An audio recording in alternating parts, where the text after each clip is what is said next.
Salut! Sympa ton t-shirt. C'est Hulk, c'est ça? Le docteur Bruce Banner qui se transforme en gros monstre vert?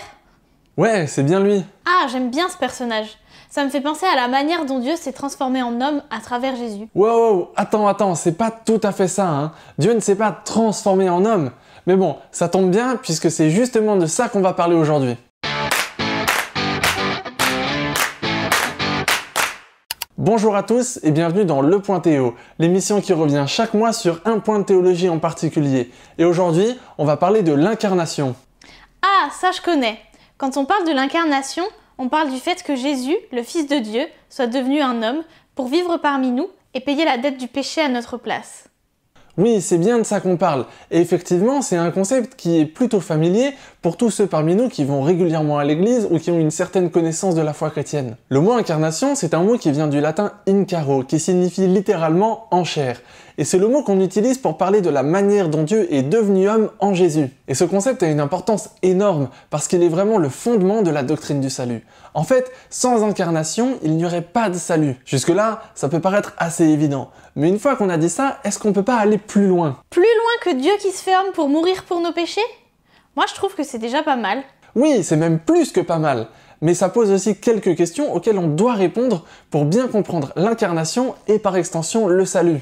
Par exemple, est-ce que Jésus est vraiment devenu un homme ou bien est-ce qu'il a simplement pris l'apparence d'un homme? Est-ce qu'il a dû arrêter d'être Dieu pour devenir un homme ou bien est-ce qu'il était simplement Dieu dans un corps d'homme? Ou bien même, est-ce que c'est un simple homme qui est devenu Dieu? Moi je trouve que ça fait quand même beaucoup de questions pour un mot qui n'apparaît même pas dans la Bible. Parce que si je me trompe pas, on ne voit jamais le mot incarnation écrit dans la Bible. T'as raison.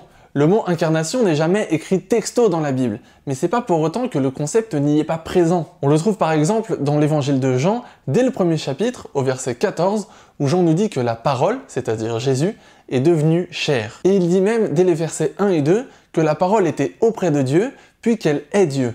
Et ça nous apprend trois choses importantes. Premièrement, la chair dont on parle, c'est bien la même dont sont faits les êtres humains. Et donc, Jésus n'avait pas seulement l'apparence d'un homme, il avait vraiment un corps fait de chair, ou dit de manière un peu plus vulgaire, un corps fait de viande. C'est le sens du mot biblique grec. Deuxièmement, lorsque Jésus est devenu chair, il n'a pas arrêté d'être Dieu pour autant. Pour mieux comprendre, tu peux imaginer le personnage de Hulk dans l'univers Marvel dont on parlait tout à l'heure. Lorsque Bruce Banner devient Hulk, il cesse d'être Bruce Banner. Et vice-versa. Avec Jésus, justement, c'est l'inverse. Il ne cesse pas d'être Dieu en devenant homme. On voit ça dans Acte 20 au verset 28. Troisièmement, la parole, Jésus, est Dieu et elle existe depuis le commencement. Jésus est Dieu de toute éternité. Il est Dieu avant d'être homme. C'est pour ça qu'on ne peut pas dire que l'homme Jésus est devenu Dieu à un certain moment de sa vie terrestre. Il y a en effet certaines théories qui disent que Jésus aurait été un simple homme qui aurait été adopté comme fils de Dieu au moment de son baptême. Mais ça va vraiment à l'encontre de ce que dit la Bible. Le texte biblique ne laisse aucun doute là-dessus. Donc si je comprends bien, Jésus était un homme vraiment fait de chair comme nous, mais il ne s'est pas dépouillé de sa divinité pour devenir humain, et il était Dieu de toute éternité. Ça, j'ai compris. Mais si Jésus était pleinement homme, comment est-ce qu'il pouvait aussi être Dieu en même temps? Eh bien, comme on l'a dit tout à l'heure, la parole en s'incarnant n'a pas renoncé à sa nature divine. Elle est restée pleinement Dieu, mais en plus de son identité divine, elle a pris une identité humaine, sans pour autant diminuer son identité divine. Et c'est pour ça qu'on peut dire que Jésus a deux natures, une nature humaine et une nature divine, chacune d'elles étant parfaitement complète. En fait, en Jésus, la nature humaine et la nature divine sont parfaitement unies en une seule personne. Impressionnant, non? Oui, c'est impressionnant. Mais au final, à quoi ça sert? Est-ce que c'était vraiment nécessaire que Jésus soit à la fois pleinement homme et pleinement Dieu? Eh bien, c'est là que la doctrine de l'incarnation rejoint celle du salut et en devient le fondement, comme on l'a dit tout à l'heure. Pour résoudre le problème du péché, il n'y avait qu'une seule solution, et c'était la mort. Parce que comme le dit Romains 6, 23, le salaire du péché, c'est la mort. Et donc, pour que cette dette soit effacée, l'homme devait payer de sa vie.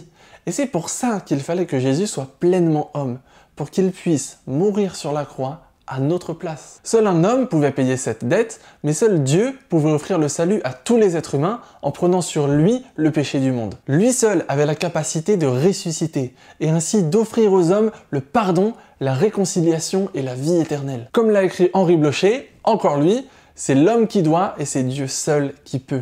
Tu trouveras la référence de la citation dans la description de la vidéo. Ah oui! Donc vraiment, sans l'incarnation, il n'y aurait pas eu de salut possible pour nous. Mais en choisissant de s'incarner, Dieu a rendu ça possible. Merci à tous d'avoir regardé cette vidéo jusqu'au bout. Si elle vous a plu, n'hésitez pas à mettre un pouce bleu et à venir réagir dans les commentaires. Vous pouvez aussi vous abonner à notre chaîne YouTube pour ne pas louper les prochaines vidéos. Et n'oubliez pas que vous pouvez retrouver nos articles sur pointeo.com et nous suivre sur Facebook et sur Twitter. À très bientôt.